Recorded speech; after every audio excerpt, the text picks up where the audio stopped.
Flanders had a romantic dream with a soul. Although the other party was merely a ghost, he could feel the warmth and texture of the tongue. When he woke up from the dream, he discovered it was the family dog, and Flanders was devastated. Just then, his younger son Todd suddenly appeared and asked about it. Flanders asked his son in return whether he ever dreamed of his mother. Todd said of course he did, but in his dreams he couldn't see her face clearly. Seeing this, Flanders took out old videotapes trying to awaken the children's memories. The tapes still showed Homer's various shameless antics, but Flanders' wife always tried her best to be tolerant and accommodating. Mommy was so nice. Flanders consoled him by saying she was still as wonderful as ever. Todd was puzzled and asked how he could know that. Flanders blurted out that faith means believing without any evidence. But Todd was growing up and couldn't believe in something without evidence. Mommy, if you still remember me, give me a sign.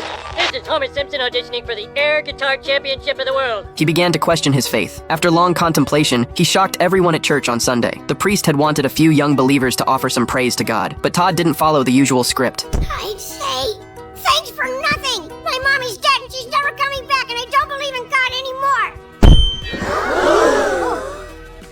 The Flanders family, known for their purest faith, was now facing a crisis of faith. The town's choir took this very seriously and came to brainwash them at the Flanders' doorstep every day. Meanwhile, Flanders was furious. His son had actually questioned God in God's own house. Todd didn't understand. If God had so many houses, why didn't he share some with the poor? Flanders scolded his son and forbade him from questioning God's real estate and tax matters. The next day during Grace Before Meals, Todd no longer thanked God. Seeing this, Flanders decided to send him to hell to experience life there. But where could he find a hell on earth? Let me in, boy. The school bus will be here any minute. Don't know, but just give me my pants, boy.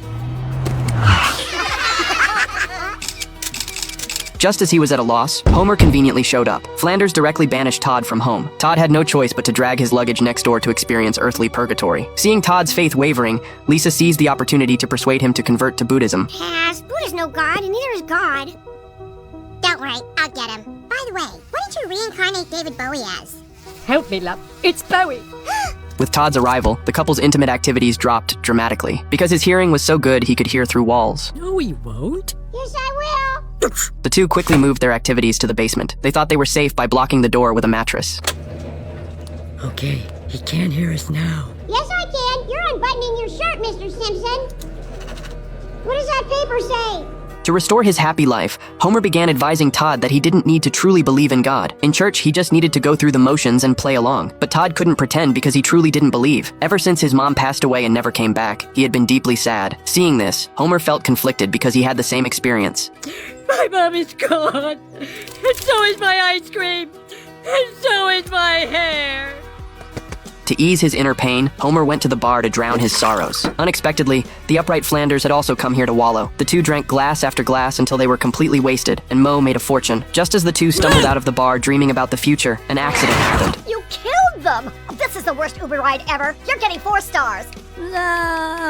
Soon the two entered heaven side by side. Flanders was very pleased with the surroundings. However, God said that was just his imagination. Homer had his own version. So, not like I'm feeling I put in way too much work, but Homer got in too? Well, a couple of years ago, sloth became a virtue. I don't really understand it. Just then, God suddenly noticed they still had visitor passes on them. Apparently their bodies hadn't completely died yet. Sure enough, the two were lying unconscious in the ICU. The doctor said he would do everything to save Flanders. Downstairs was also packed with neighbors who had come spontaneously to pray for them. Oh my, they're holding a vigil. Look how many lives Dad touched. That's Flanders' vigil. Dad's over there. Vigils are a surprisingly large part of this job.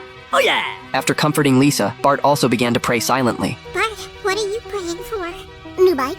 Then Marge found Todd grieving alone. She told him that prayer doesn't necessarily have to be heard by God. It can also be an honest conversation with your own heart. Todd knelt down and tried to pray. God might not have seen it, but Flanders did. His body began to gradually become transparent, showing signs of recovery. Then Homer also saw his mother, who had passed away long ago. After the two embraced tightly, Homer also returned to the living world. Hallelujah, I'm alive and back in this big, beautiful world. I could kiss the first thing I see.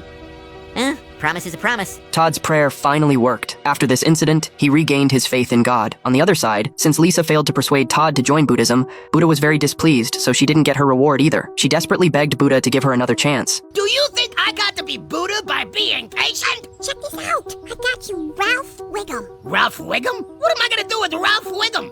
Everything is nothing. Kid, you just blew my mind.